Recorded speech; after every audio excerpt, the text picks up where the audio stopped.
Dans sa présence, je me sens si bien que je n'ai besoin de rien. Il m'a sauvé.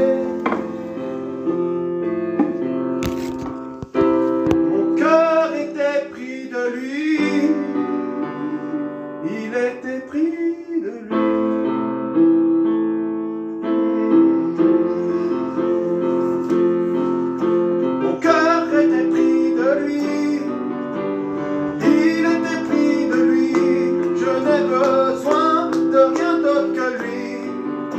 Mon cœur était pris de lui, mon cœur était pris de lui.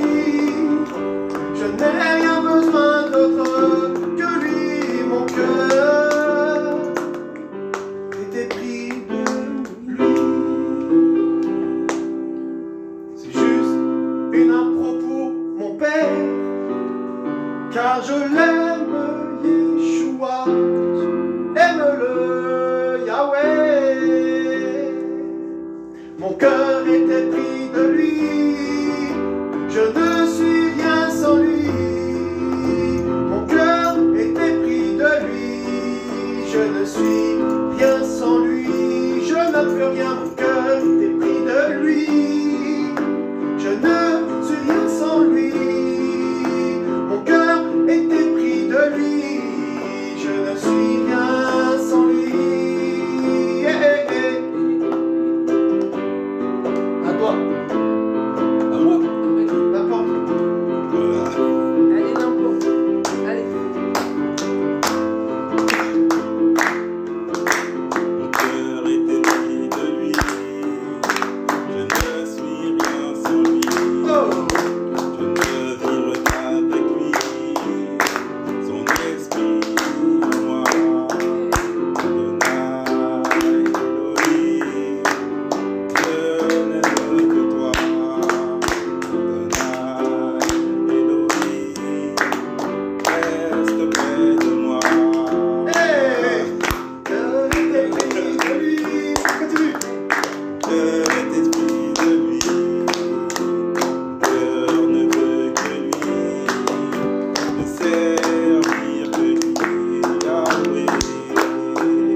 appelé ce numéro-là? Appelle-nous. Amen. Mon cœur était pris de lui. Amen. Mon cœur était pris de lui. Amen. Mon cœur était pris de lui. Amen, amen, amen. Yeshua. Yeshua. Amen. Yeshua. Alléluia. Yeshua. Alléluia. Yeshua. Amen. Yeshua.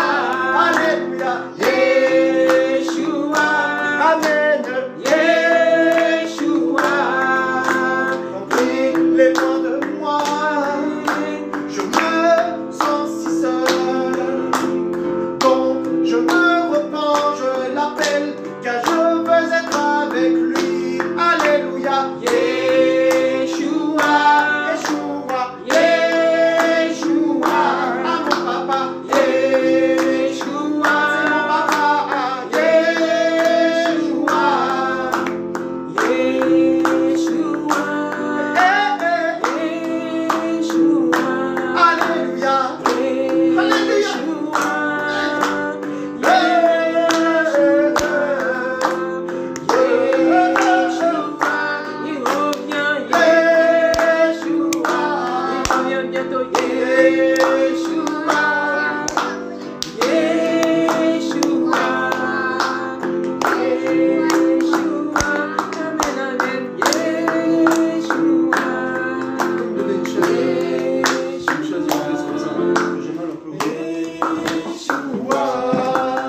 Il est celui qui m'a sauvé, il est le roi des rois. Yeshua m'a sauvé et je veux l'adorer. Yeshua, c'est enregistré. Yeshua, Amen.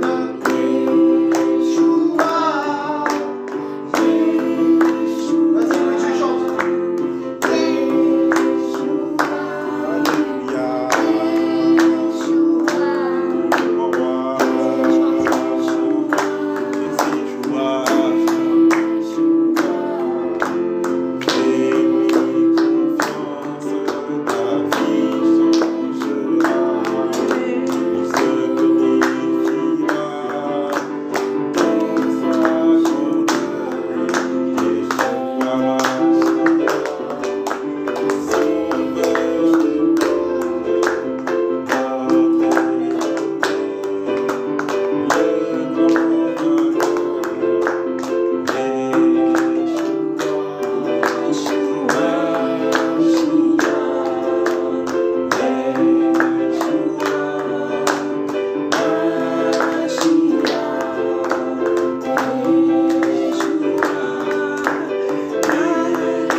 C'est ça la simplicité de l'évangile. On ne se prend pas la tête, on a des nouveaux chants comme ça.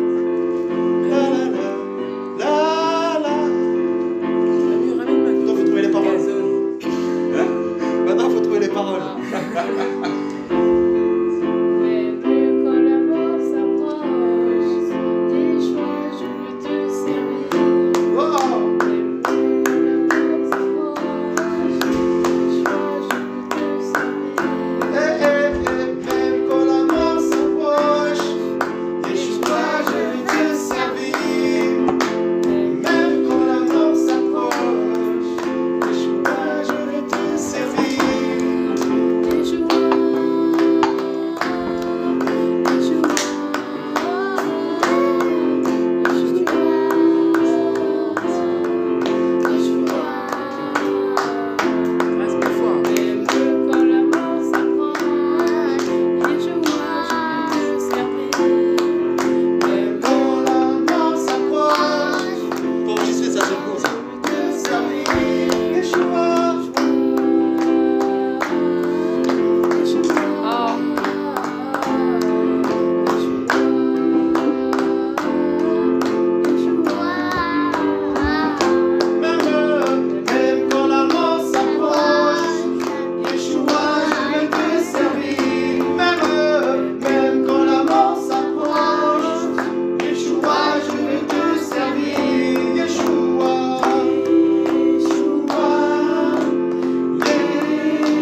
Alléluia. Alléluia.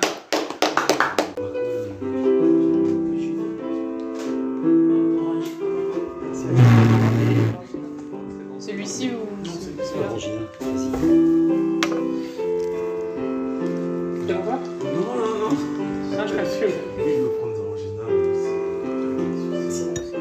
Ah, c'est ça, ok. Moi je vais boire.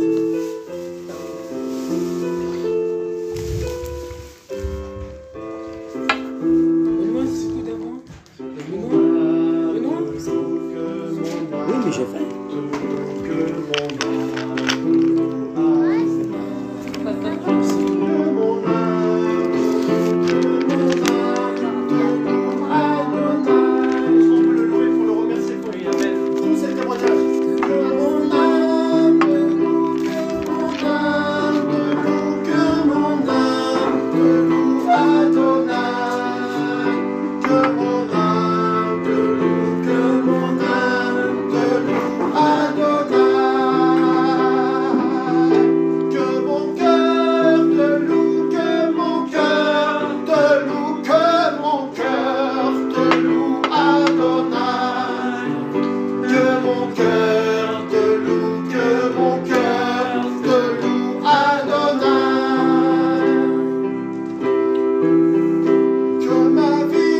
peut chanter.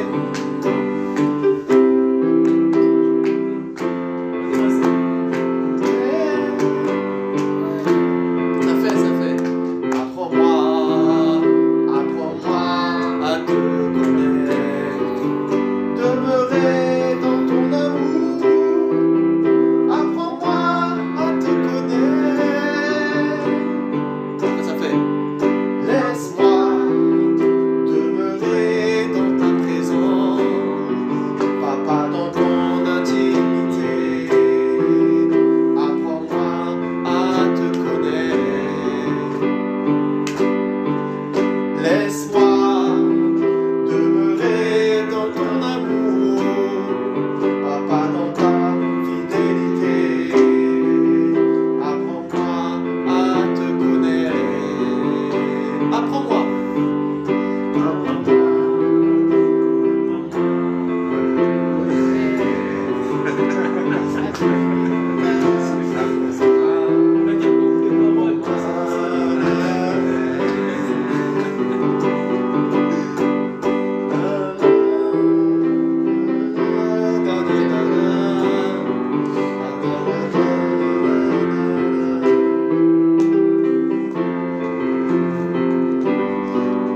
Et alors, pour connaître Yeshua, il faut connaître le Seigneur. Alléluia.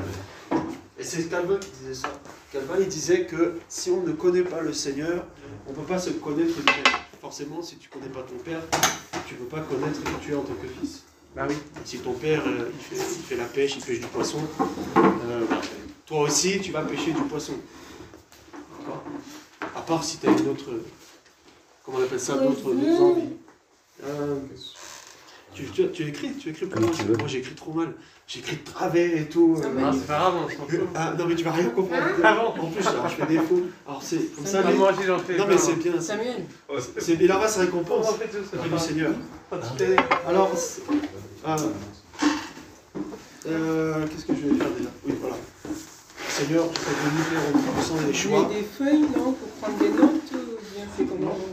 Oh, je suis écouté, je préfère. Moi, je suis pas quelqu'un qui note facilement. Alors, Ah ouais. Et mon frère? J'ai pas. Bah, Manu, tu peux apporter, s'il te plaît, des feuilles, des livres.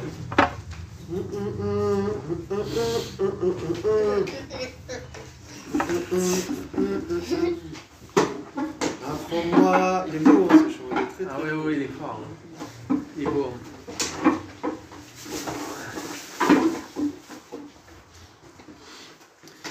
Je suis tous les versets à partir. Ah oui, ok, là, je suis pas dans le truc. C'est dans Jacques.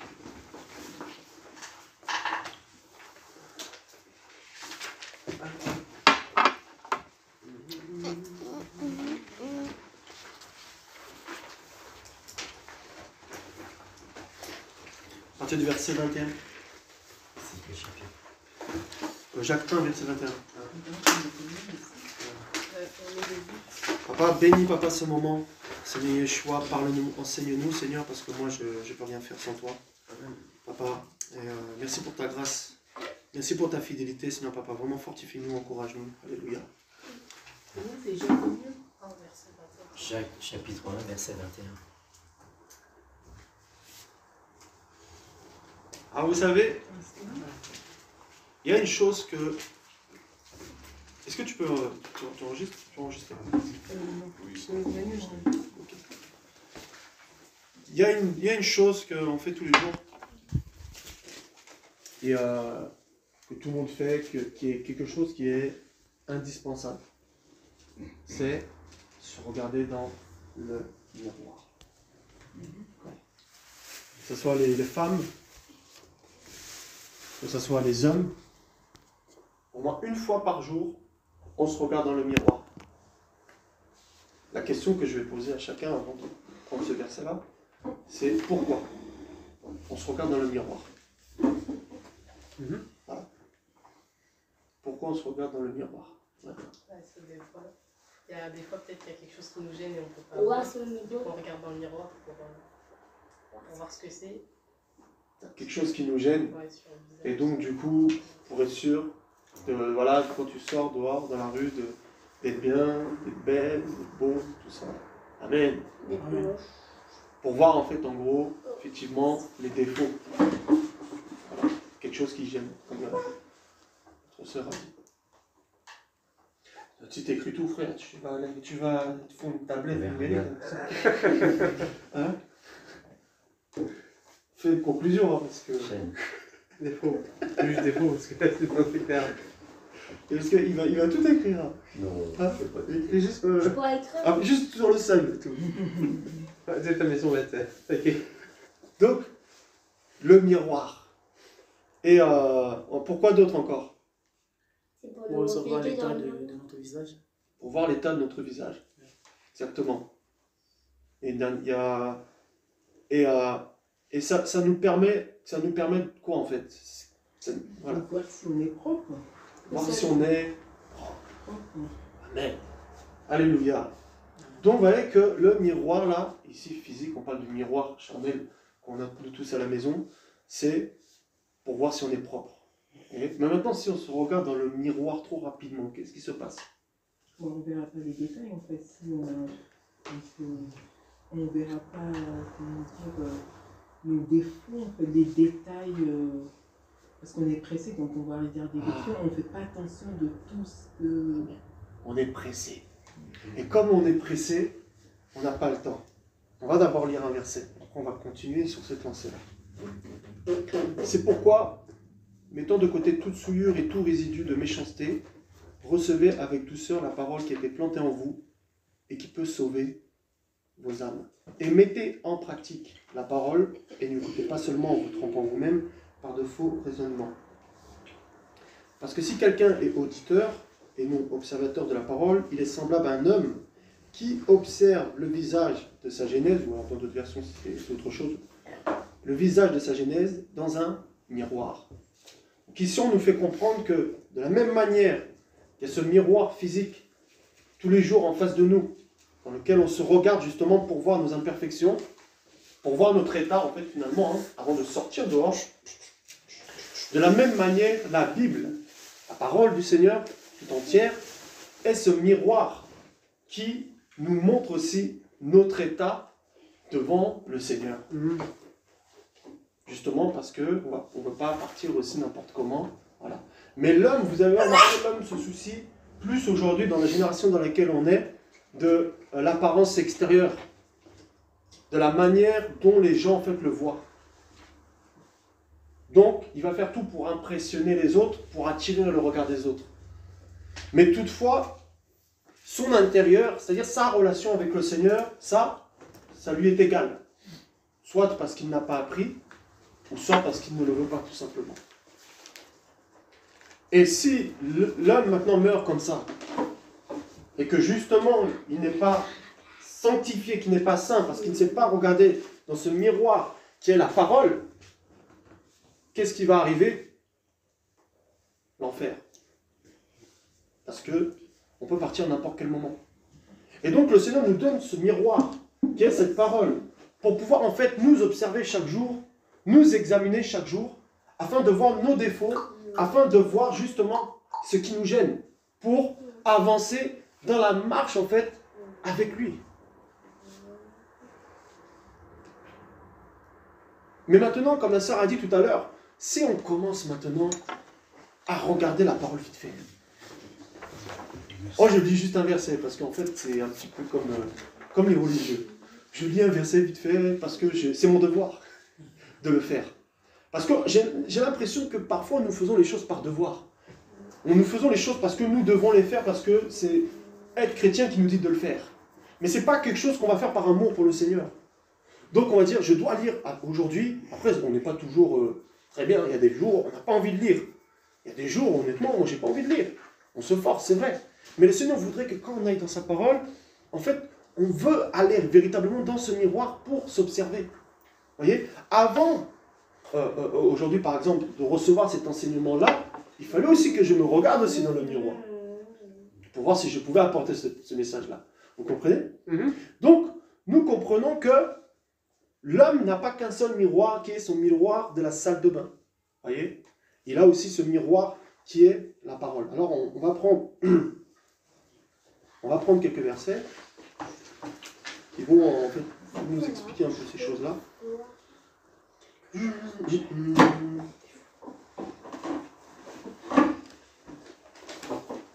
Alors n'hésitez pas si vous voulez rebondir tout ça, si vous voulez voilà, dire quelque chose, toujours conduit par le Saint-Esprit. Alors nous allons voir déjà qu'est-ce que ce miroir fait dans Hébreux 4, verset 12. Le miroir qui est la parole. Hein. Hébreux 4, verset 12.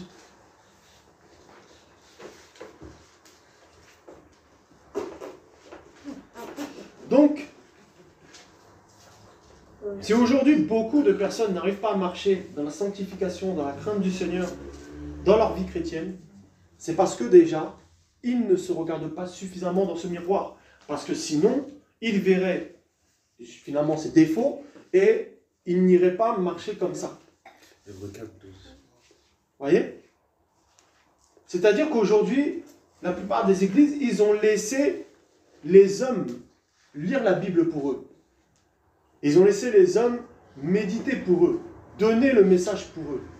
On peut être enseigné par un homme, on peut être enseigné par des frères et sœurs, on peut être encouragé par des vidéos, par des livres. C'est des enseignements que les hommes ont reçus. Mais il y a des choses, lui-même, le Seigneur veut nous donner par rapport à nous-mêmes, notre état à nous. Tu ne peux pas te nourrir avec des vidéos YouTube. Tu ne peux pas te nourrir avec des livres, des frères et sœurs. Tu ne peux pas te nourrir qu'avec des enseignements des autres. Parce que la Bible dit que je vous enverrai le Saint-Esprit, qui vous enseignera toutes choses.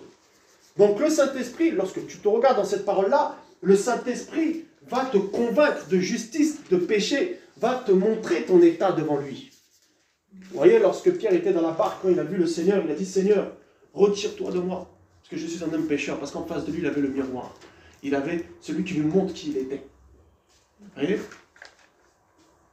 Et maintenant, frères et sœurs, si d'autres ont un autre miroir, qu'est-ce qui va se passer? On va le voir après. Hébreux 4, verset 12. Car la parole d'Élohim est vivante, efficace, et plus pénétrante qu'aucune épée à deux tranchants, et perçant jusqu'à la division de l'âme et de l'esprit, et des jointures et des moelles, et elle juge les pensées et les intentions du cœur. Vous voyez, c'est pas le miroir là dans Blanche-Neige, vous voyez, la sorcière, elle regarde dans le miroir et puis là, elle se voit belle. Vous voyez? Non, elle va dire. Elle se regarde là et puis elle voit que... C'est pas ce miroir-là. C'est un miroir qui te montre ta véritable identité. Mais les hommes, n'est-ce pas? Ils aiment qu'on leur caresse dans le sens du poil. Et les chrétiens aiment ça aussi. Qu'on leur dise les choses qui vont dans leur sens. Donc ils aiment ce miroir-là, un peu comme la sorcière de Blanche-Neige, vous voyez? Qui dit, oh tu es belle, oh tu es beau. Vous voyez? Ils aiment ça. Vous voyez? Un jour, il y a une histoire d'une femme. C'est une femme, qui était dans une tribu, tout ça et tout. Et donc ils ne connaissent pas la technologie, tout ça. Un jour, on lui offre un miroir. Et puis elle dit comme ça aux gens, on dit, mais ça, c'est qui vous a donné cette photo de ma grand-mère? En fait, non, c'était elle qui se regardait. Mais c'est parce que tellement on l'avait élevée, tellement qu'on lui dit qu'elle était belle, tout ça et tout, et bien elle a fini par le croire. Je tiens à vous dire que nous sommes tous mauvais ici, présents.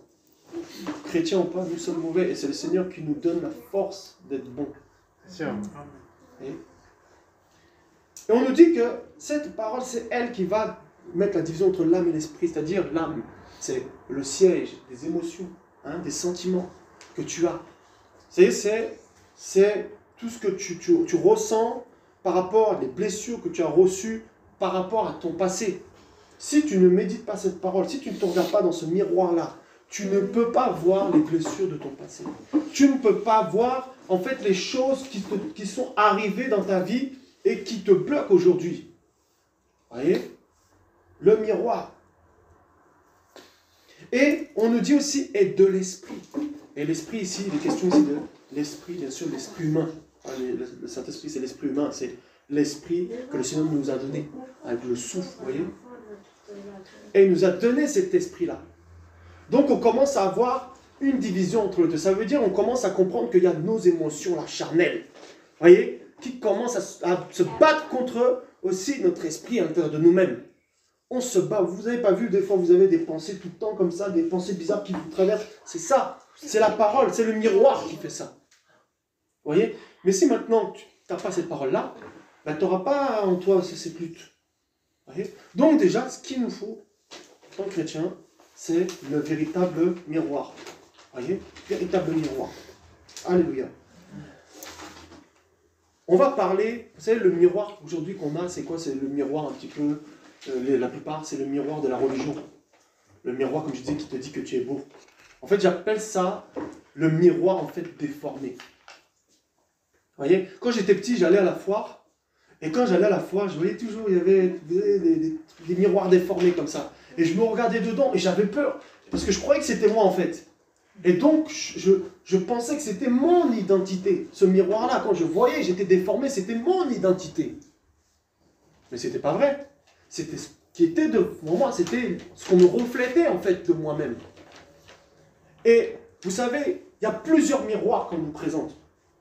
Il y a, vous savez, le rétroviseur, le miroir du passé. C'est-à-dire, ton passé aussi devient ton miroir. C'est-à-dire, tu te regardes aujourd'hui, mais par rapport à ton passé. Donc, c'est aussi un miroir. Donc, au lieu d'aller dans ta parole, qui est ton miroir, toi, tu regardes ton passé. Et tu dis, c'est ça mon miroir. Ça veut dire, toutes les paroles qu'on t'a balancées, toutes les choses méchantes qu'on t'a dit, toutes les choses qu'on t'a fait croire que tu étais. Et tu as été façonné par ces paroles-là. Et on t'a fait croire que tu étais ces choses-là. Alors, tu gardes le bon, hein. Tu jettes le mauvais. Tu regardes dans ton passé. Et donc, du coup, à chaque fois que tu as une situation, tu regardes par rapport à ton passé. Genre, je suis nul. Oh, j'y arriverai jamais. Oh, je suis comme ça. Oh, je suis comme ça. Comment je vais me marier? Comment je vais faire ça? Comment je vais faire mes études? Parce que tu regardes dans le miroir de ton passé. Mais tu ne regardes pas véritablement dans le miroir qui est la parole, qui peut te donner la force, en fait, de pouvoir, en fait, supporter les épreuves par lesquelles tu passes. Parce qu'on nous dit, on va le prendre, alléluia, on va le prendre. On va le prendre, alléluia, on va le prendre, on va le prendre, on va le prendre. On va le prendre. Psaume 119. Et ah oui. Psaume 119, verset 97. Voyez? Le miroir.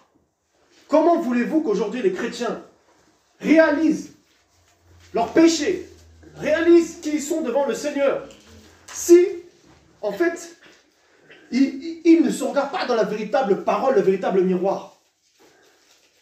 Vous voyez? Le miroir du passé, c'est terrible. Une femme à qui on a dit qu'elle était moche pendant toute sa jeunesse, plus tard, elle va grandir avec ça. Elle va se référer à ça. Pour elle, ça sera ça son image de elle-même. C'est ça qui va la refléter. Quelqu'un, on a dit que tu es toujours nul, tu n'arriveras jamais à l'école, tout ça. Tout ça. Et bien, c'est à ça qui va se référer aussi. Et qu'est-ce qui va se passer? La personne est détruite intérieurement. Et le Seigneur veut qu'on puisse voir comme lui nous voit. Pas comme nous nous voyons nous-mêmes. Voyez?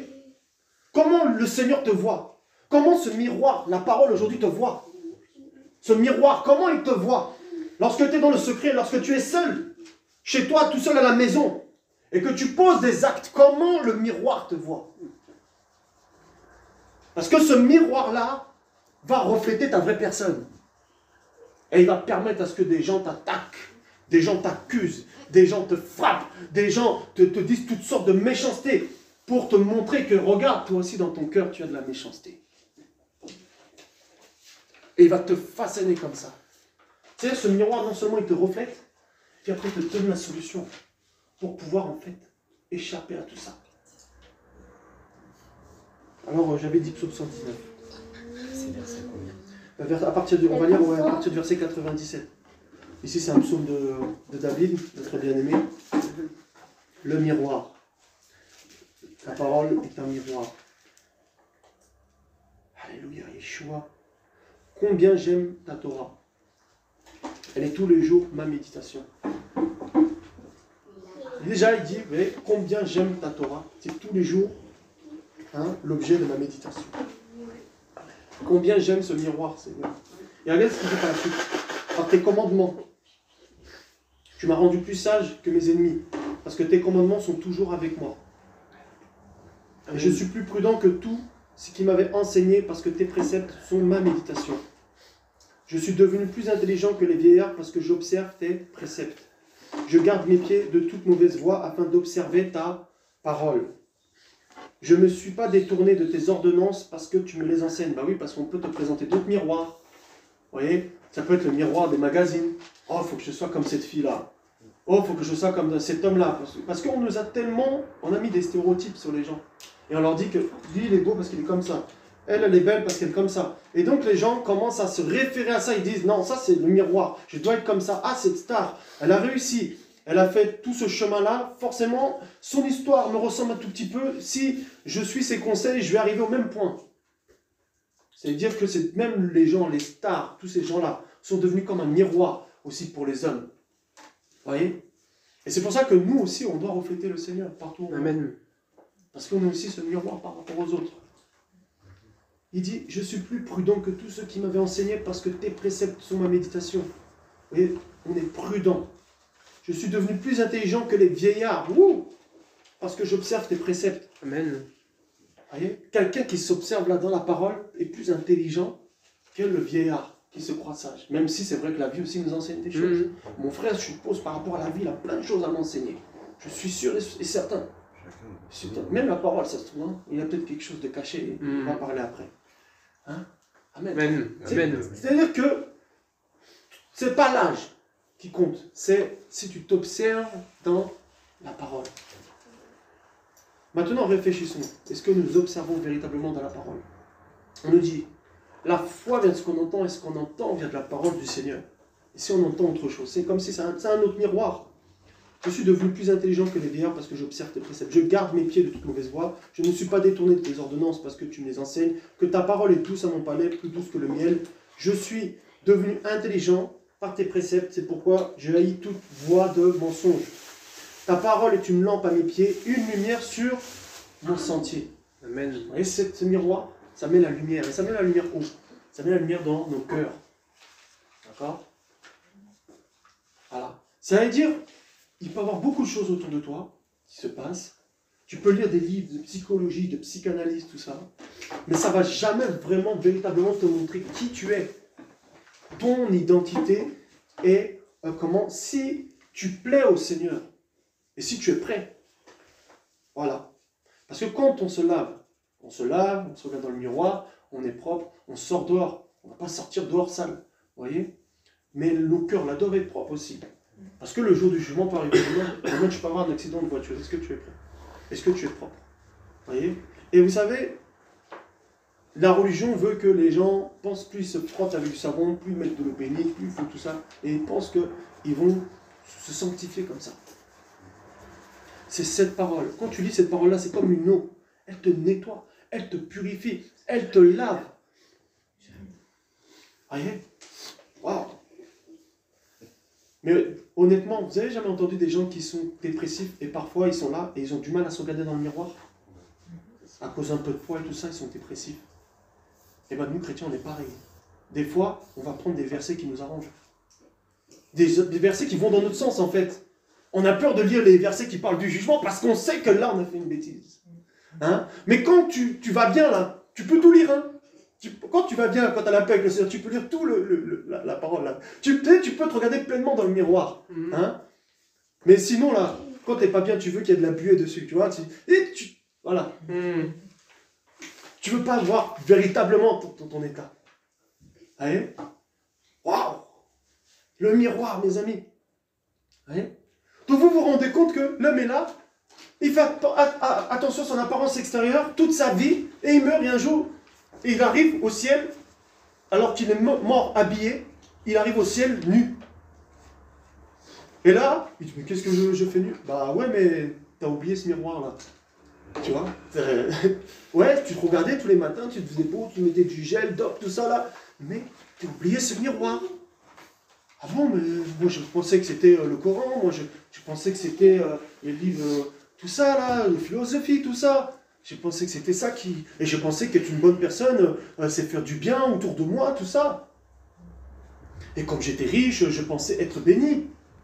Mais même les satanistes, ils sont riches. Et est-ce qu'ils sont pour autant bénis? Alors je reviens à ce miroir maintenant déformé. Parce que quand je me suis regardé dans ce miroir déformé, j'ai dit, mais c'est moi.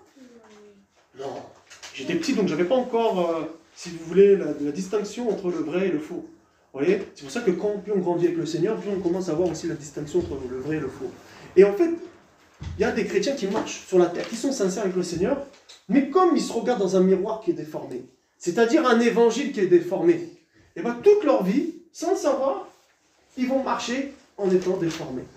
Parce qu'ils ont eu un évangile qu'ils ont reçu, qui est complètement biaisé, qui en fait c'est des fables, toutes ces choses-là, qui n'a pas véritablement le vrai fondement des apôtres et des prophètes. Comment voulez-vous que, en fait, ils marchent droit? Mais vous savez, quand vous allez les voir, vous qui recevez la vérité, vous allez voir ces personnes-là, vous allez dire, oh, mais ils ne sont pas chrétiens. Mais pour d'autres qui sont avec eux, ils vont dire, mais si, ils sont chrétiens. Vous voyez pourquoi? Mais maintenant, lorsque la personne va commencer à se regarder dans le véritable miroir, elle va dire, ouh là là, mais en fait, mon miroir là que j'avais, il était un peu déformé en fait. C'était pas ça ma véritable apparence. C'est ce qu'on m'a mis devant moi en fait. Maintenant, je vais me regarder dans le véritable miroir là, parce que... Mais la Bible dit, Jean 6, verset 60, cette parole dure, qui peut l'entendre? Voilà, c'est ça. Voilà. Donc quand ils vont se regarder, viens vers le miroir déformé, vas-y, viens. Viens. Voilà. Je préfère ça. C'est quelque chose en plus, c'est flou quoi. Viens vers les fables. On va t'élever, tout ça et tout. Te faire croire que tu es beau, que tu es grand, que tu es déjà arrivé, que tu es prophète, tu es apôtre, que tu es ça, tu as un grand appel, et ça, on s'en fout, tout ça. Disciple du Seigneur, c'est le plus important. Vous voyez? Et on va t'élever comme ça, le faux miroir. Et là, tu arrives, et la Bible dit quoi? C'est pas tous ceux qui disent Seigneur, Seigneur, qui rentreront. Hein, n'est-ce pas? Et il serait étonné, mais c'est bon, moi je t'ai servi, j'étais pasteur, tout ça, ouais, mais tu te regardais dans un miroir déformé, tu prêchais la dîme. Ah bon, Seigneur, ouais, tu prêchais la Trinité, miroir déformé, oh non, ça va être chaud. Wow. Surtout si un jour il a reçu la vérité et que le Seigneur lui a donné l'occasion de se regarder dans le véritable miroir. Très chaud, oui. Hein? Là, ça sera terrible. Vous voyez? Vous tous dans vos mains, vous avez un miroir. Alléluia. Soit sur nos téléphones, soit sur papier. Le miroir. Donc, on n'est pas fou quand même pour se dire le matin, on ne se regarde pas dans le miroir, on sort comme ça dans la rue. On n'est pas fou, n'est-ce pas? Mais pourtant, la parole, est-ce qu'on la lit vraiment tous les jours? Est-ce qu'on se regarde chaque jour dans ce miroir? Ou est-ce que c'est juste de temps en temps, vite fait? Vous voyez? Waouh! Alléluia. Alors, Amen. justement, je disais tout à l'heure quelque chose, c'est que on a tout axé sur, vous voyez, il y a tout ce qui est la mode, tout ça, la mode, toutes ces choses-là, et ça fait que les gens sont plus attirés vers l'extérieur. De toute façon, tout est fait, vous avez vu, pour mettre les choses vers l'extérieur. Vous savez, j'ai travaillé dans la vente, et dans la vente, il y a ce qu'on appelle en fait le marketing. Et quand j'ai comparé les églises d'aujourd'hui, quand je compare les églises d'aujourd'hui à la vente, je remarque que c'est exactement la même chose. Par exemple, quand tu implantes un magasin quelque part, tu implantes par rapport à la clientèle que tu as ici et là. Et pour pouvoir vendre des skis, tu vas à la montagne, tu vas mettre ton magasin à la montagne. Si tu veux vendre des planches de surf, tu vas mettre ton magasin où il y a une plage. Voilà. Et bien eux, ils implantent leur église là où il y a la pauvreté. Vous voyez? Ouais. Pour après être cet espoir en disant, ben, je vais vous rendre riche. Vous voyez? Et le chef, c'est lui qui donne à ses salariés, c'est-à-dire tous les pasteurs de la région, le message qu'il faut prêcher, c'est-à-dire la dîme, la prospérité, d'accord? Et on embellit la chose. Merchandising, vous voyez? On embellit la chose. On fait en fait que, comment la personne soit bien habillée, propre, sur des affiches, tout ça et tout. C'est le miroir déformé. Vous voyez? Et donc du coup, les gens viennent, oh, ils sont tellement abattus, ils sont tellement tristes. Et là, il y a quelqu'un qui se présente comme un sauveur en disant, tu as juste à donner une dîme, 10%, tout ça, et puis tu seras béni, tu vas être riche. Ils sont désespérés, ces gens-là. Qu'est-ce qu'ils vont faire? Ben, ils vont donner. Et tout ça, c'est étudié. Voilà pourquoi, là où sont implantées la plupart de ces fausses églises, même s'il y en a aussi dans des coins riches, c'est là où il y a la pauvreté. Ils viennent avec la solution miracle. Et n'est-ce pas que dans la vente, on propose aussi la solution miracle? Vous voyez? La chose qui réglera tous tes problèmes. Ah, le Seigneur règle, hein. Il le fait. Mais ce n'est pas le but. C'est bien d'avoir un logement, un appartement, d'être réconcilié dans la famille. Mais le but, c'est d'être réconcilié avec lui. Donc ça, c'est des bénédictions qui sont terrestres. Hein. Mais après, la réconciliation avec lui. Ça, c'est autre chose. Ça, c'est différent. 1 Pierre 3, verset 3. Ça va pour l'instant, vous n'avez pas de questions? Non, non, non. Waouh, c'est chaud. Moi j'ai une question. Oui. Par rapport, comme vous avez dit que... Tu peux me tutoyer, Joseph? Comme vous avez dit, bon, en fait j'ai l'habitude de Oui, dire je sais. vous. Oui. Comme vous avez dû... Pardon. comment? Comme vous avez dit que si parfois le péché nous rend nus devant le Seigneur. Et moi aussi un jour j'avais vu que dans mon... en fait, j'étais en train de dormir. J'ai vu que j'étais nu quoi. J'avais vu que j'étais tout nu. J'ai vu que le Seigneur me suit, il me dit hey, t'es où, Joseph, t'es où? Je me voyais, j'étais avec mes amis, tout ça, on voit, mais moi je me voyais, je suis nu. Voilà, c'est là que je comprends que c'était le péché, quoi. Comme vous parlez là tout à l'heure du miroir. C'est ça. Soit c'est toi, et tu le sais, soit c'est des gens autour de toi, avec qui tu as prié et tout ça, et du coup tu n'as pas pris le temps de te restaurer, donc tu vas commencer à faire des rêves de ça aussi. Tu as l'influence extérieure et intérieure.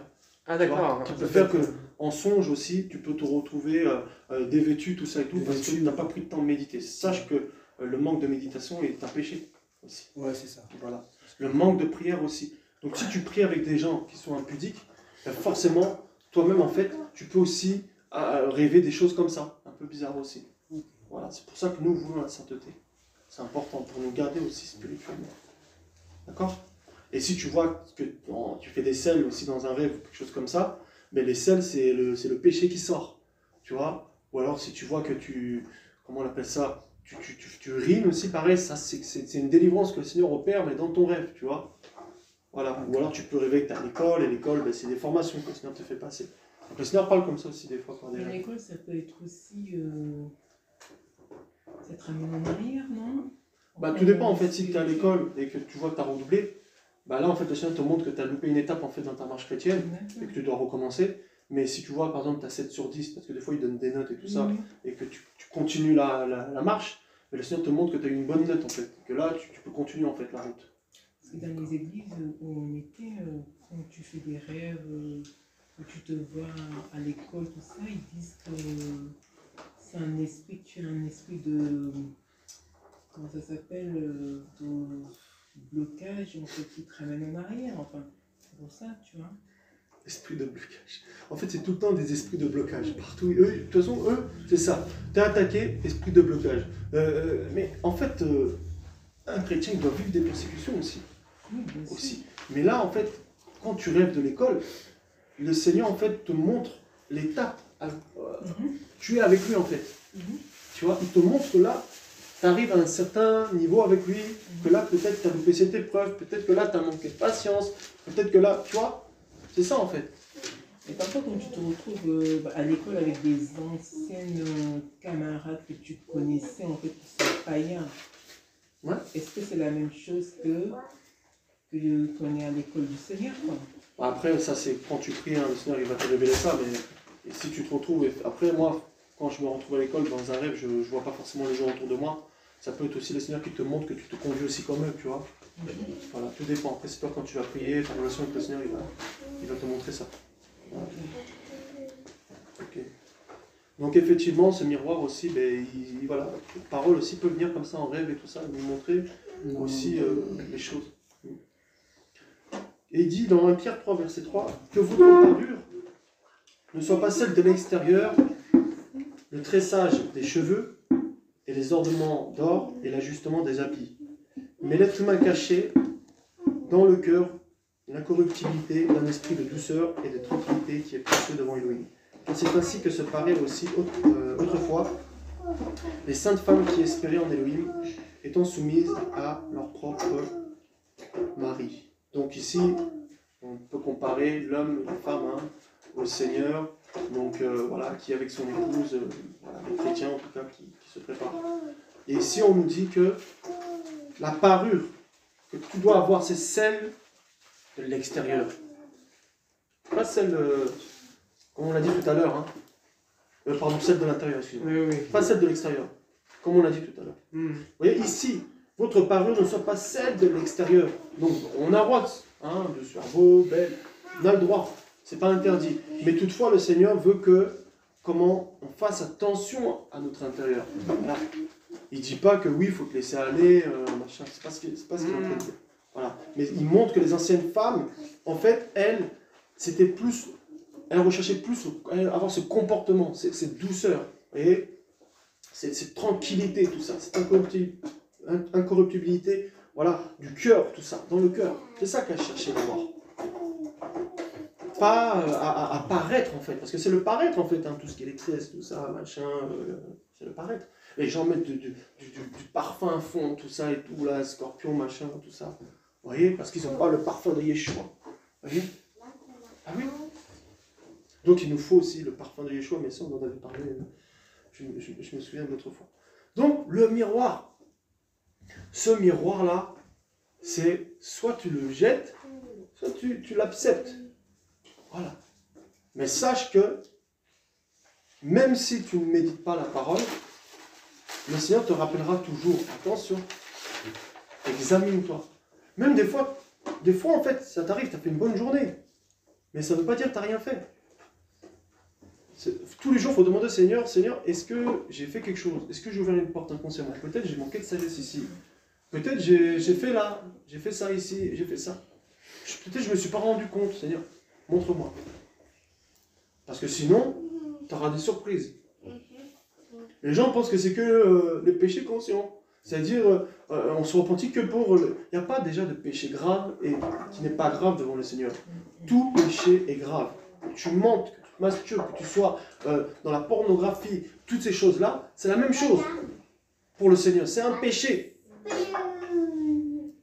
Un péché, c'est un péché. Et c'est ce que le miroir veut nous dire. Alors le miroir n'est pas juste là pour nous dire oui, t'as péché, t'as fait ça, t'es comme ça, heureusement. Il est là aussi pour nous dire qu'il nous aime. D'accord? Et qu'il châtie aussi l'enfant qu'il aime. Donc quand il nous reprend, c'est pas parce qu'il nous déteste, ou parce que c'est un père fouettard. Vas-y. C'est pour pas qu'on se perde. C'est pour pas qu'on se perde. Amen. Exactement. Mais souvent, oh Seigneur, t'es trop dur. Oh Seigneur, qu'est-ce qui m'arrive? Non, c'est pour pas que tu te perdes en fait. Pour les gens qui sont parents, vous savez que, en fait, l'enfant là, tu vas le corriger parce que tu veux pas, par exemple, qu'il se brûle sur une gazinière, ou avec le balai, qu'il fasse n'importe quoi, ou qu'il traverse la route, tout ça. Voilà. Mais quand tu vas y aller, tu vas d'abord aller doucement lui expliquer. Mais s'il ne comprend pas, tu fais quoi? Tu montes le son de ta voix, tu deviens plus dur. Pourquoi? C'est pas que tu es méchant, c'est que tu t'inquiètes pour l'avenir de ton enfant et que tu ne veux pas qu'il marche dans ces traces-là. Parce qu'après, ça va le suivre. Donc quand le miroir te montre véritablement, en fait, ton état, et en fait, parce que tu résistes, c'est-à-dire le Seigneur te dit, regarde là, t'as une tache là, sur le visage, regarde, t'as des rides. Parce que rappelez-vous que c'est une église pure, sans tache ni rides. T'as des rides, tout ça. Tu vois? Les vieilles, là, ils mettent du anti-cerne et tout ça, là. Ils mettent ça. Voilà. Nous, on ne met pas l'anti-cerne Yeshua. Vous voyez, on est là, on voit nos rides, mais on ne fait rien. Ben, au bout d'un moment, le Seigneur, il fait quoi? Il va commencer à te secouer. Et là, ça fait mal. Là, tu ne comprends plus rien. Là, tu dis que tu es maudit. Là, tu dis que c'est fini, ma vie. Plus tu vas résister, plus tu vas souffrir. Miroir. Alléluia. Vous voyez? Et donc, ce vêtement-là, comme c'est pas justement la parure extérieure, c'est quoi ce vêtement? Quel est ce vêtement justement que le Seigneur veut que nous ayons? Le comportement. Ouais, le comportement. On en a parlé il n'y a pas longtemps, si vous vous souvenez. La sainteté, non? Ouais, la sainteté, tout ça. Amen. L'amour, la charité. L'amour, la charité, les fruits de l'esprit, garde ça à côté. Il faut essayer de marcher comme le Fils. Vous voyez? La justice, marcher dans la justice. Soyez revêtus de la justice du Seigneur, soyez revêtus d'humilité, effectivement. Ça. Tempérance. Tempérance. Tous ces fruits-là, c'est ça qui c'est ton vêtement. En fait, c'est Christ, hein, c'est ma chair, c'est ça ton vêtement. Or, la Bible nous dit qu'il n'y a aucun lien entre la lumière et les ténèbres. Donc, comment veux-tu porter ce vêtement qui est ma chair, qui est Christ, s'il y a le péché? C'est pas possible. Donc, quand tu pêches, tu perds ce vêtement. Et quand tu te repens, qu'est-ce qui se passe? Tu es revêtu. Tu es revêtu. Comme l'enfant prodigue, lorsqu'il est retourné vers son père.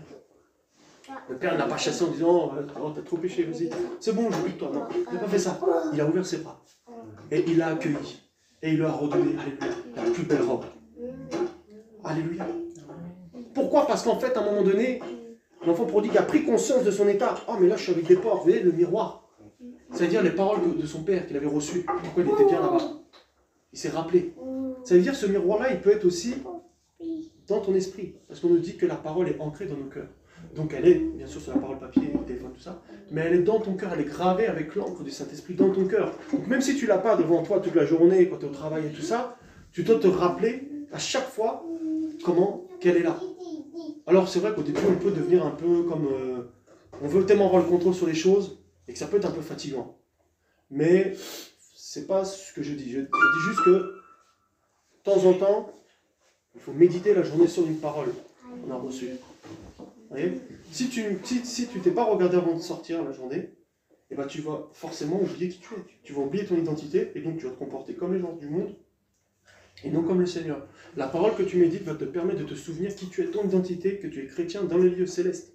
Voilà. Et que tu n'appartiens pas à cette terre. Mais si maintenant tu ne médites pas, eh ben du coup tu n'as pas ce miroir, tu n'as pas cette lumière qui va te révéler au moment où la tentation, où la chose va arriver devant toi pendant la journée,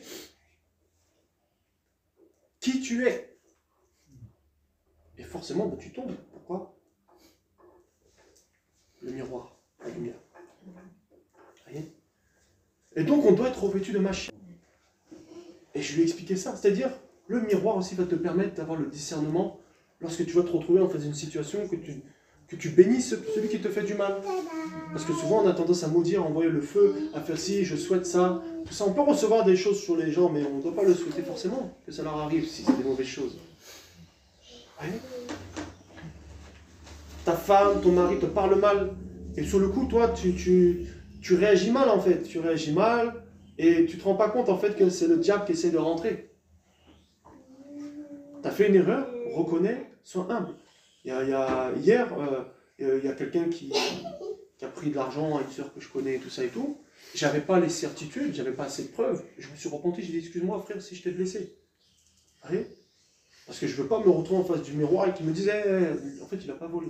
Je préfère d'abord m'humilier et après comme ça j'ai la paix avec le Seigneur.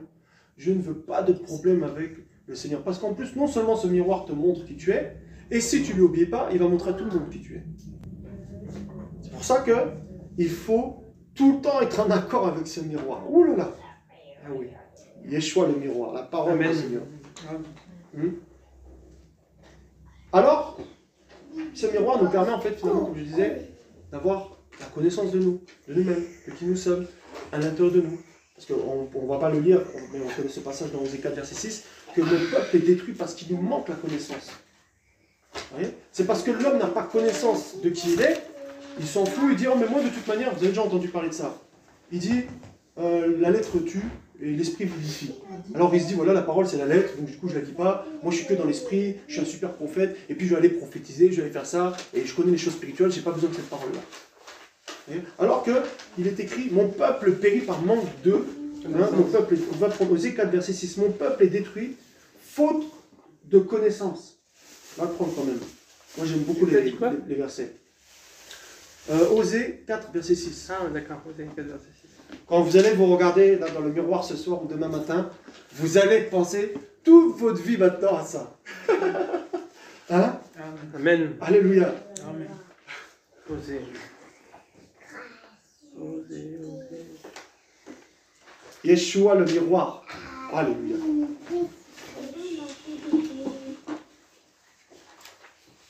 Tu peux lire, vas-y.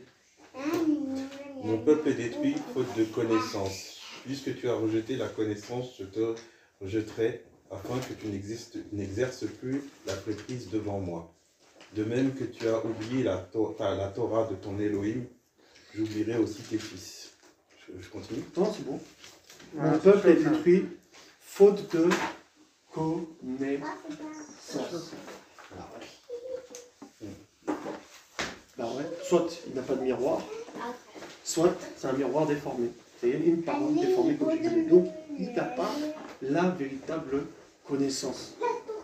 Surtout que ça a des conséquences aussi sur la famille. Ah oui, mais tout. Tout. C'est pour ça que comme le couple d'Esther a été restauré aussi. Parce que tu avais des gens autour d'elle qui n'avaient pas la connaissance. Et qui lui disaient sans cesse, ton mari il est comme ça, il est comme ci, il est comme ça. Et elle ne s'examinait pas elle-même dans le miroir. Tu vois? C'est un exemple, hein. Il y en a plein. Si maintenant les gens viennent comme ça, en fait, avec un autre évangile, forcément, ça va faire que le couple aussi va être déformé. Il aura un autre fondement. Et le fondement, ça va être quoi qu'il va avoir? Ça va être en fait, non, il doit être riche.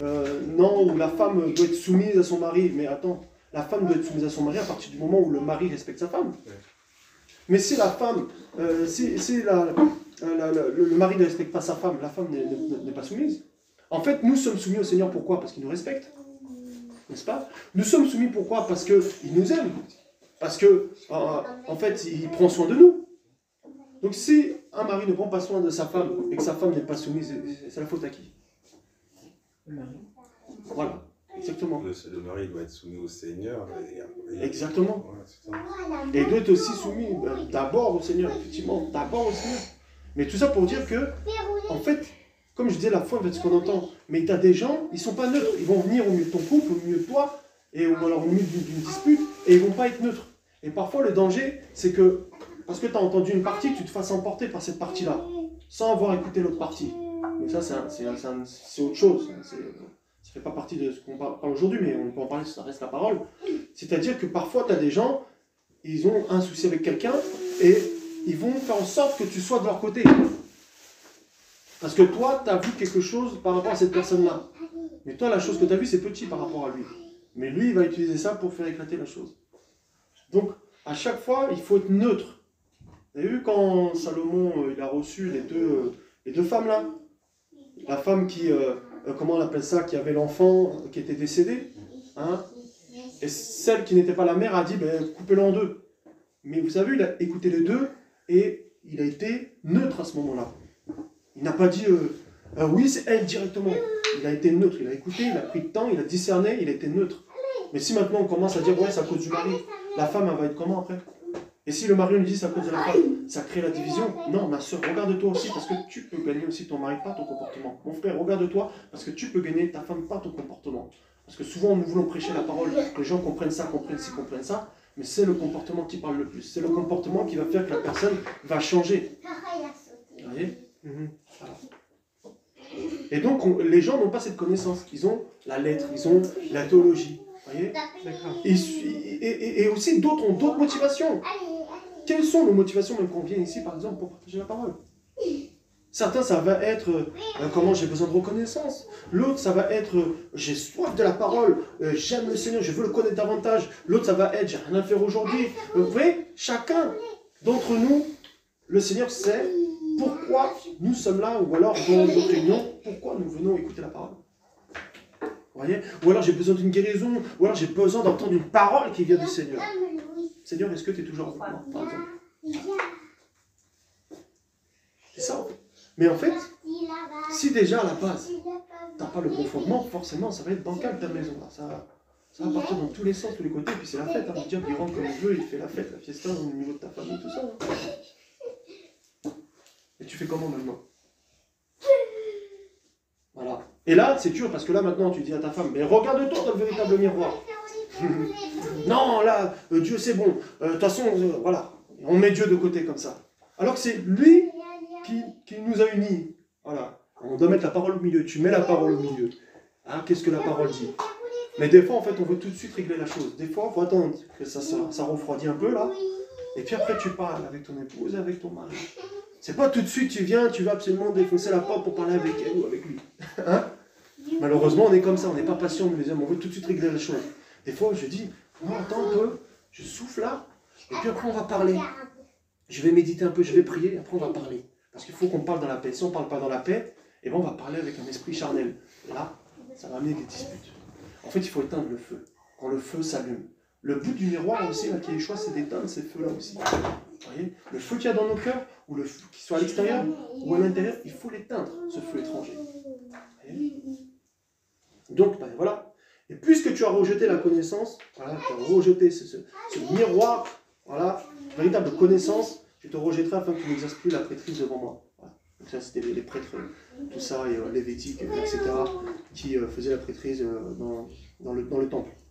Mais ici, ça représente les chrétiens, parce que nous sommes tous chrétiens, donc en gros, le Seigneur dit, il va te rejeter, en fait. En fait, il y a un moment donné où le Seigneur t'interpelle. S'il voit que tu ne veux pas, au bout d'un moment, il va te laisser, il va donner l'onction qui était sur ta vie. Qui devait être sur ta vie à quelqu'un d'autre. Hein. Ah oui. À un moment donné, il va t'interpeller, parce qu'il est très patient quand même. Il use de patience en voulant qu'aucun périsse. Mais au bout d'un moment, si tu ne saisis pas en fait le vent de l'esprit là, c'est-à-dire ce que tu devais faire là, il va donner à quelqu'un d'autre. On n'est que des outils, hein. On n'est que des instruments inutiles. Hein, voilà. Si la guitare ne marche pas, je prends une autre guitare. Hein. Voilà. Si elle est cassée, je prends une autre guitare. Je ne prends pas la tête. Hein. Ah oui. Qu'est-ce que tu fais toi quand il y a quelque chose qui casse chez toi? Tu le remplaces, non? Ah, voilà. Ah, oui. Donc si maintenant la personne ne veut pas changer, que toi tu l'as sortie de la casse, et que malgré tout, tu la répares et à chaque fois elle se détruit tout seul, tu fais quoi? Au bout d'un moment, tu te dis, bon, bah, moi le travail que je fais, voilà, j'ai... Donc il est patient. Amen. Parce qu'il sait aussi comment on comprend les choses. Ça veut dire qu'il va pas te... Plus tu vas le connaître, plus il va être exigeant avec toi. Et il ne va pas être tout de suite comme ça, tac avec toi. Après il peut, hein. Pas, je connais pas ton appel. Selon ta connaissance. Donc dans la manière dont il va agir avec moi, avec toi, avec chacun d'entre nous, ça ne sera pas pareil. Parce qu'il sait si tu as connaissance ou pas de la chose, et des réalités spirituelles, et des conséquences qu'il y a derrière, etc. Donc il ne va pas agir de la même manière. D'accord? Mais si tu sais cette parole-là, et tu sens déjà que là, ça commence à te juger que tu as une épée sur la tête. Et là, il faut pleurer au Seigneur, il faut prier, il faut se repentir parce que c'est chaud. Amen. Mais heureusement, le Seigneur nous ramène toujours. Nous ramène. Voilà. Donc, il ne frappe pas les enfants. D'accord? Comme nous, on ne frappe pas les enfants. D'accord? Ok? Parce que les bébés ne comprennent pas. Ils sont immatures, ils ne sont pas assez grands encore, ils ne comprennent pas. Donc, tu ne peux pas aller frapper quelqu'un qui ne comprend pas déjà, par exemple, c'est quoi marcher. L'enfant ne sait pas marcher. Tu ne vas pas le taper, oh, tu ne sais pas marcher. Tu vois, non, il a le temps, il faut qu'il apprenne à marcher. D'accord? Mais si maintenant le Seigneur dit, ah, mais quand même, enfin le père il dit, mais t'as 16 ans, comment ça se fait que tu ne sais pas marcher? C'est pas normal, comment ça se fait? Bon après, bon, c'est une image que je donne. Il va dire, bah attends, tu te brûles encore sous la gazinière, tu sais déjà, toutes ces choses-là, t'es grand quand même. Là, il va être plus sévère. Donc en plus tu vas avoir la connaissance de ces paroles, et plus ce miroir va être clair. Ça veut dire que chaque jour, quand tu vas te regarder dedans, ça va être différent. Il y a un jour, tu verras ça, il y a un jour, tu verras ça, un jour, tu verras ça. Et puis à un moment donné, tu verras plus en plus profond au fond de toi. Même des choses que tu ne voyais pas, que tu ne sous-estimais pas. Moi, ça c'est moi. Ça, oh, non. Comment je vais pas avoir des pensées comme ça? C'est pas possible. Le miroir. En fait, c'est comme si, de plus en plus, il sera propre. Vous savez, les premiers miroirs que les hommes ils ont créés, c'était des miroirs en étain, c'était des miroirs qui étaient faits avec de l'or, tout ça et tout. C'était de l'or qui était battu comme ça et tout. Mais les rois, ils avaient du mal à se voir dedans. Attendez, je l'ai noté quelque part. Très bien. Je l'ai noté, je crois. Attendez. Comme ça, je ne vais pas dire... Voilà. Parce que je savais que j'allais pas pouvoir si je devais parler de ça, ça allait être difficile pour moi. Alors voilà. Alors, à l'origine et au 1er siècle de notre ère, les verres n'existaient pas. Et les miroirs consistaient en une feuille de métal polie, à l'extrême jusqu'à devenir réfléchissante. Les Hébreux utilisaient du laiton. C'est même pas de l'étain, c'est de laiton. Vous avez vu, heureusement que j'ai lu. Hein. Alors que les Grecs, les Égyptiens et les Romains emploient du bronze et les gens riches de l'or ou même de l'argent. Cependant, même les miroirs les plus raffinés, les plus onéreux, sont grossiers comparés à ceux qu'on trouve partout aujourd'hui dans le commerce et qui sont apparus.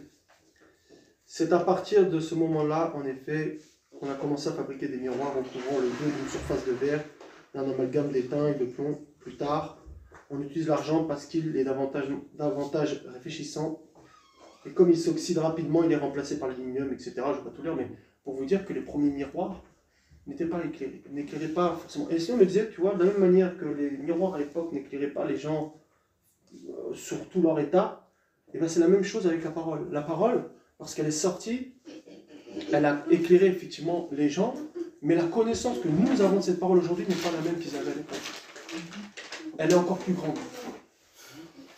C'est encore plus précis. Et on se voit encore mieux dedans. Vous comprenez?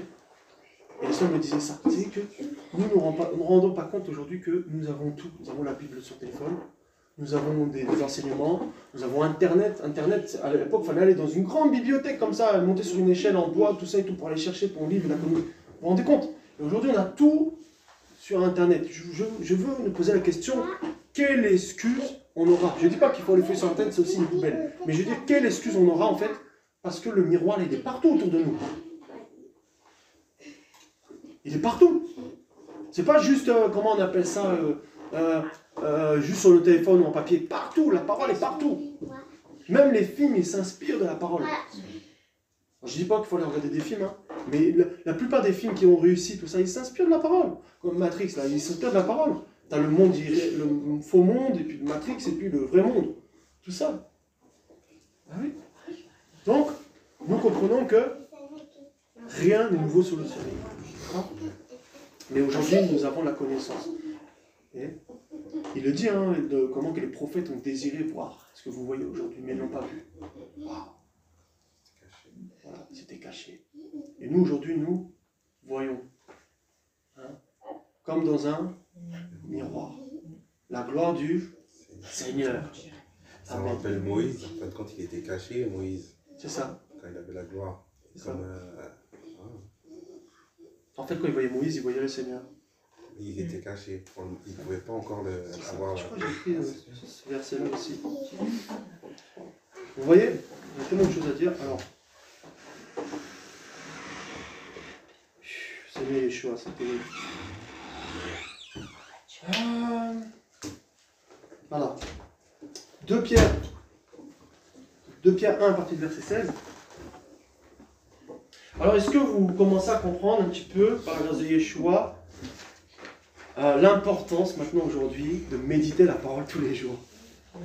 Oui, bien sûr. C'était ça mon objectif aujourd'hui en tout cas, grâce au Seigneur, c'est qu'on comprenne que la méditation de la parole, c'est hyper important. Ça peut arriver d'être malade, d'être fatigué et tout ça, mais il ne faut pas rester trop longtemps.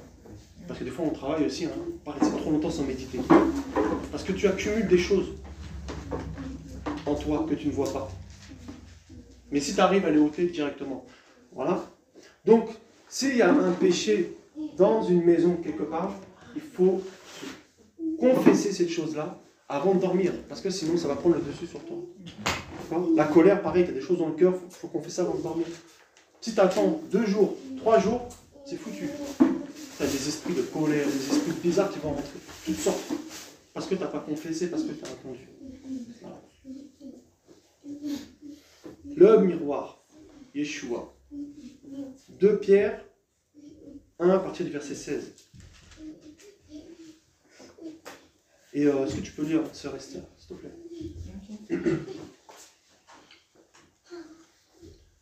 À partir du verset 16. Ouais, 2 Pierre 1 à partir du verset 16.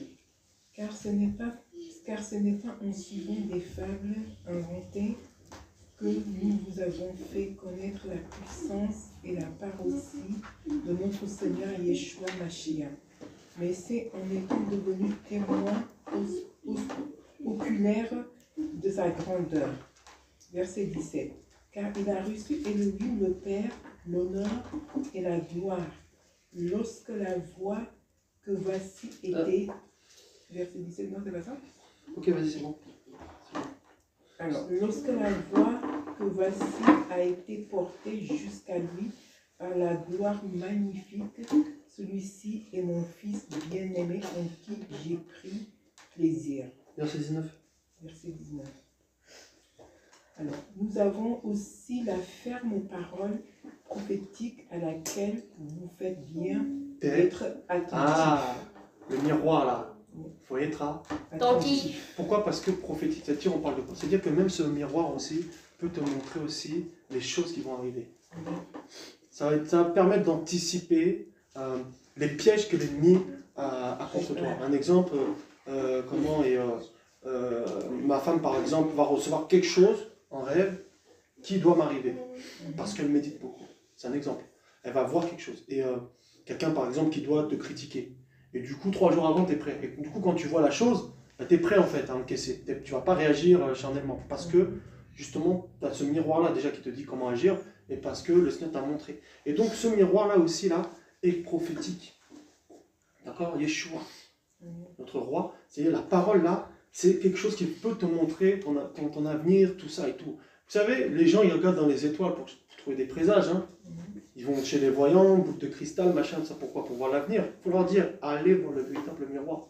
Allez dans la parole, c'est elle qui va vous montrer les choses qui vont arriver, c'est-à-dire la vision qu'il a pour vous, les plans qu'il a pour vous, tout ça, et comment en fait il veut faire les choses avec vous. Vous voyez? Parce que le problème, c'est qu'un homme sans vision, c'est un homme qui est mort. Parce que quelqu'un qui n'a pas de vision, c'est quelqu'un qui va marcher, mais sans savoir vraiment où il va. Donc on a besoin de cette parole aussi pour savoir, mais c'est quoi, Seigneur, la vision que tu as pour moi. D'accord? Mais si tu ne médites pas, tu ne peux pas regarder les visionnaires, Josué, Moïse, Moshe, tout ça. Tu ne peux pas avoir les visionnaires, tout ça, Joseph, tout ça, Yosef. Tu ne peux pas avoir ces visionnaires-là. Donc il faut que tu regardes un petit peu comment ils fonctionnent aussi, ces visionnaires-là, pour comprendre aussi qui tu es aussi en tant que visionnaire. Hein. Voilà. Parce que nous avons tous une vision. Il n'y a pas que les prophètes qui est devant tout le monde, hein, devant la foule. Hein. Il n'y a pas que ceux qui sont avec les présidents. Tout le monde, tout chrétien a une vision à accomplir avec le Seigneur. Que tu prêches ou pas, tout le monde a une vision. Et pour connaître cette vision-là, il faut te connaître toi-même. Et puis, le Seigneur va t'éduquer selon lui pour te faire rentrer maintenant après dans cette vision. Donc le but de se regarder dans le miroir, c'est effectivement de ne pas être nu le jour du jugement. C'est le plus important, c'est d'abord ça la première chose. Mais c'est aussi comment de pouvoir rentrer dans les choses que le Seigneur nous a promis. Ah oui. Parce que sinon on n'a pas la lumière pour comprendre, Seigneur, tu m'appelles à quoi je ne sais pas. Qu'est-ce qui se passe? Bien sûr, le Seigneur peut passer par un homme, par une femme, pour te dire oui, t'appelles à ça, mais pour vérifier là, il faut que tu vérifies dans la parole. Parce que toute illumination, toute révélation doit être en accord avec la parole. Donc tu as toujours besoin de la parole. Voilà. Vous voyez? Alléluia. Et on nous dit, voilà, nous avons aussi la ferme parole prophétique à laquelle vous faites bien d'être attentifs, comme une lampe qui brille dans l'obscurité jusqu'à ce que le jour ait brillé. Voyez? Et dans ces temps dans lesquels nous sommes, avec tous ces ténèbres dans lesquelles nous sommes, si tu n'as pas la lumière là, si tu n'as pas le miroir là, tu ne vas même pas avoir le discernement sur tout ce qui se passe. Tout ce qui se passe, tout ce qui... Ah, tu vas marcher, mais tu n'auras même pas les habits de soldats là, pour marcher. Même. Parce que là, c'est une génération, on doit être des soldats hein, pour garder la foi. Hein. Il faut l'habit de soldat. Là. Si tu n'as pas l'habit de soldat, là, si tu n'as pas toute l'armure là, du combattant, là, tu ne tiendras pas. Hein. Moi non plus. Je parle aussi pour moi-même. Hein? Et on nous dit, jusqu'à ce que ait brillé à travers l'obscurité de la nuit, et que l'étoile du matin se lève dans vos cœurs, et l'étoile du matin qui se lève, c'est bien sûr Yeshua. Amen. Amen. Et waouh. Donc vous voyez que là, on nous parle, justement dans ce passage-là, d'être attentif. Voilà. J'en ai marre, Seigneur, je vais lire, pareil. Il faut que je lise, parce que sinon, si je lis pas, on va dire que je ne suis pas chrétien. Mais non, c'est pas ça. Hein? Tu vois? Parce qu'on nous a appris ça dans les églises. Hein? Il y a même une personne, tu sais, il n'y a pas longtemps, mon frère Jérémy, il me disait comme ça, il avait un cahier comme ça, et puis il devait battre des records de prière. Donc il devait prier 30 minutes, et puis après le jour d'après 1 heure, et après 1h30. Et après ils étaient qualifiés, comme ça, pour faire l'œuvre au sein de leur église. Comment veux-tu maintenant que la personne se dise, non mais en fait, que je dois faire les choses par l'esprit? Parce que déjà on lui dit de faire les choses mathématiquement, voilà, dans des habitudes, comme les musulmans. Ils disent, je dois prier 7 fois, tout ça et tout. Moi, souvent, je parle à des musulmans, ils disent, ouais, moi, je dois prier 7 fois, tout ça et tout, par jour. Je confesse, des fois, je fais ça. Je me dis, ah, j'ai pas lu la Bible aujourd'hui, je suis fatigué, mais je lis un verset parce que je me dis, ah, sinon, ça va pas être bien. Hein? Juste pour montrer que finalement, Seigneur, j'ai fait l'effort, hein, t'as vu, Seigneur? J'ai lu quand même un verset, malgré que j'ai les yeux explosés, je suis fatigué, j'ai quand même lu, Seigneur, t'as vu, hein, Seigneur? Mais il faut lutter contre le sommeil, hein? Des fois, c'est dur. Parce qu'à chaque fois que tu veux méditer la parole, tu n'as pas remarqué, tu as un petit sommeil qui vient comme ça. Pourtant, tu peux regarder la télé, tu peux faire ci, tu peux parler à des gens au téléphone, tu peux être dans la distraction comme pas possible. Mais quand il s'agit maintenant de la parole, fatigué là. Et moi, je suis comme ça. Moi, je dis, au nom de Yeshua. Comme ça, je chasse la fatigue au nom de Yeshua, comme ça là. Et tu sais, si je suis pas bien là, je mets de l'eau froide même sur mon visage. Je prends l'eau froide comme ça, alléluia. Je mets l'eau froide. Je dis, au nom de Yeshua, je ne vais pas dormir là. Ce sont les violents, mes amis, qui s'emparent du royaume. Ah oui. Alléluia. Hein? Il faut être violent, mes amis, dans le royaume. Alléluia. Nous sommes trop fatigués, paresseux, alléluia. Et nous pleurons tout le temps. Alors que nous avons déjà la victoire, alléluia, du Seigneur. Nous avons la victoire de Yeshua Mashiach. Alléluia. Et lorsque la fatigue vient, tu lui dis, toi, fatigue là, tu t'en vas au nom de Yeshua. Et tu sais, tu fais quoi autrement? Tu mets ton réveil. Donc tu mets, je dors 1 heure. Et dans 1 heure, tu mets ton réveil, tu te réveilles et tu médites. Des fois, tu as besoin d'un petit sommeil, genre de 15 minutes, c'est tout. Et après, tu repars au combat. Alléluia. Des fois, je me réveille comme ça, toute la nuit comme ça. Cette nuit-là, même cette nuit-là, je dors comme ça, attaque. Pas fatigué comme ça. Je me réveille, je médite. Après, je me rendors, je médite comme ça. Alléluia. Et tu combats comme ça, alléluia. Et le Seigneur te donne la force, alléluia, d'être plus fort, alléluia, que la sirène d'Ozo. D'être plus fort que la mort. D'être plus fort que les principautés, alléluia. Parce que plus tu vas être attaqué, alléluia, plus l'onction du Saint-Esprit va grandir en toi.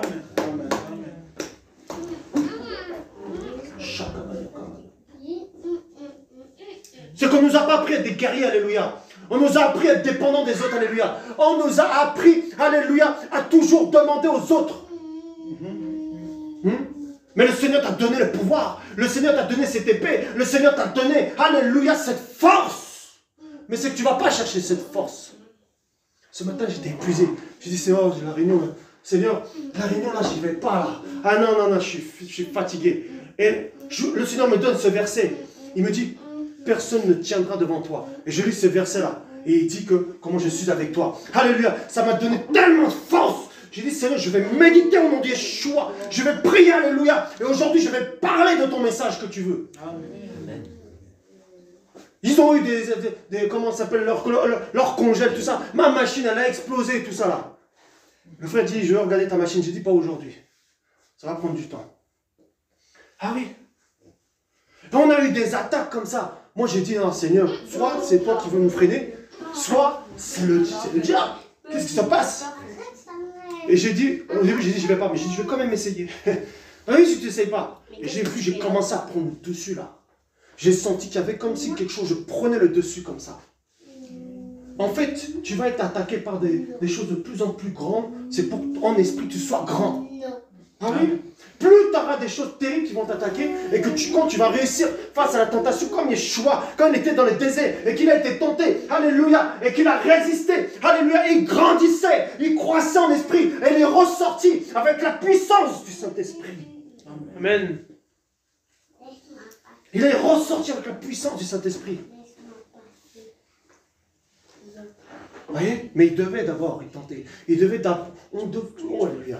Ça devait appuyer là, bien comme il faut sur sa chair. Les choses là qui te dérangent, c'est ça, là où le diable va venir appuyer. Hein? Beaucoup, l'immaturité là, ça vient du péché, l'immaturité. Hein? Et quand tu commences à prendre le dessus là, oh là là, après tu es là, tu rigoles tout seul, tu souris, tu dis non, Seigneur, mais en fait, waouh, en fait, tu m'as donné la force. Mais c'est juste qu'en fait, des fois, tu vas pas vers la force. Des fois, tu fais quoi? Au lieu, et tu vois, tu as quelqu'un qui t'appelle au téléphone pendant que le Seigneur veut te donner la force. Hein? Quelqu'un qui t'appelle. Ou alors, je sais pas, tu as envie de manger. Tu vois? Tu as quelque chose qui va venir en fait t'empêcher d'avoir cette force chaque jour.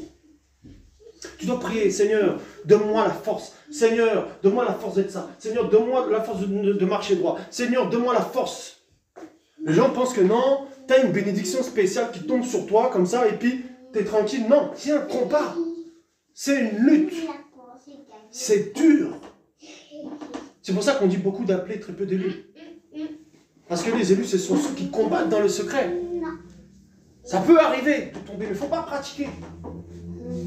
Parce que lorsque tu commences à pratiquer, tu es déjà mort là. Comment veux-tu combattre? Tu es déjà mort. Un mort, il peut combattre? Non. Hein? Heureusement.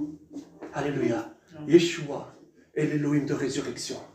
Et je crois qu'aujourd'hui, il va ressusciter quelqu'un, alléluia.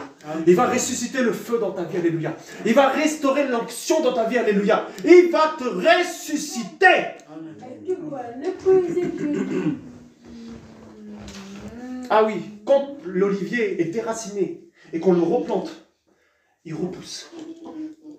Alléluia, il reprend des fruits. Tu t'es éloigné du Seigneur, reviens au Seigneur, alléluia. Reviens à ses pieds et donne-lui la force. Et là, ça va être terrible. Là, il va faire quelque chose. Ah oui, l'Élohim de résurrection. Vous avez vu Lazare là? Il sentait déjà. Il était là. Oh là là, tous les Juifs étaient là. Oh, c'est fini, Lazare, il est mort, c'est bon. Il n'y a rien à faire. Ça, c'était les hommes qui regardaient comme ça. Les hommes voyaient Lazare qui était mort. Ils étaient tous désespérés, ils pleuraient. Mais il y avait quelqu'un qui était là. Qui était la résurrection et la vie. Il a dit, vous voyez ça? Non, mais il dort. Ah bon, il dort? Non, en fait, il est vraiment mort. Mais c'est juste que Yeshua, lui, dans sa dimension, il voyait cet homme dormir. Alléluia. Il voyait l'homme dormir. Amen. Mais nous, on le voit mort. Hein? Lui, il le voyait endormi. Donc, il a dit quoi? Je vais juste le réveiller. Je vais juste le réveiller. Alléluia. Dis à ton voisin, réveille-toi. Réveille-toi. Au nom puissant de Yeshua. Réveille-toi parce que Yeshua revient. Réveille-toi et prends ton arme. Et regarde-toi dans le miroir. Alléluia. Ah oui. Viens, je prie pour toi. Viens. Viens. Accorde-lui la grâce au nom de Yeshua Mashiach. Force sur lui là. Il te ressuscite au nom de Yeshua. Arrête de pécher. Le Seigneur t'aime. Amen. Il t'aime. Seigneur, il s'est pas fait mal. Ça va aller. T'inquiète. C'est bon. Ça va. Il t'aime mon frère. Allez. Ça va? Oui, ça va, ça va bien. Voilà. Il te ressuscite mon frère. Oui, amen. Ça te donne la force. Le Seigneur sait. On n'a pas besoin d'en parler, d'accord? Non, non, on sait très bien. Donne-lui la force. Il te donne la force. Il veut pas une miette. Il veut pas une miette. D'accord. Tu comprends? Il veut pas une miette. D'accord? Je comprends. Alléluia. J'ai rien cassé. Non, ça va. D'accord. Ça va? Oui, tout va bien, frère. Oui, frère. Il va beaucoup t'utiliser. Tu dois lui faire confiance à partir d'aujourd'hui. D'accord, ok, ça marche. Tu dois regarder davantage dans ce miroir. Il va faire des choses terribles. Terribles. Tu te minimises trop. Tu es tout le temps en train de te regarder, mais moi je suis comme ça, il y a des gens, ils sont mieux que moi, tout ça et tout. Oui, c'est vrai. Mais, non. Le Seigneur t'aime tel que tu es. Il t'aime tel que tu es. Arrête de regarder à toi-même, avec tes propres forces. Le Seigneur va te donner la force. C'est pour ça que des fois, il faut un protocole, hein. Mais on n'avait pas prévu, d'accord? Alléluia. Hein? Merci. Merci, frère. Frère et Merci, sœur. Seigneur Yahshua. Hein? Alléluia. Et il va te donner une femme. D'accord? Ok? Prends soin de toi aussi. D'accord? C'est important. Arrête de te laisser aller. Hein? Ok? Et arrête ça. Le Seigneur t'aime. Arrête ça. D'accord. Yeshua. Yeshua.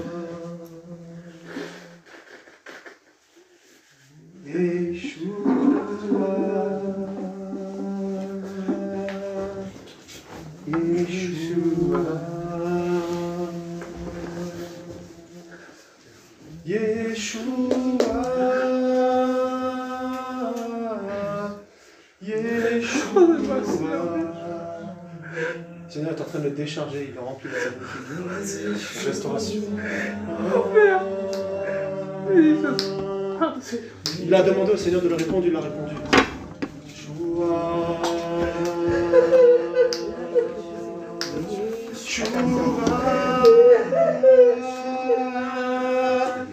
Yeshua.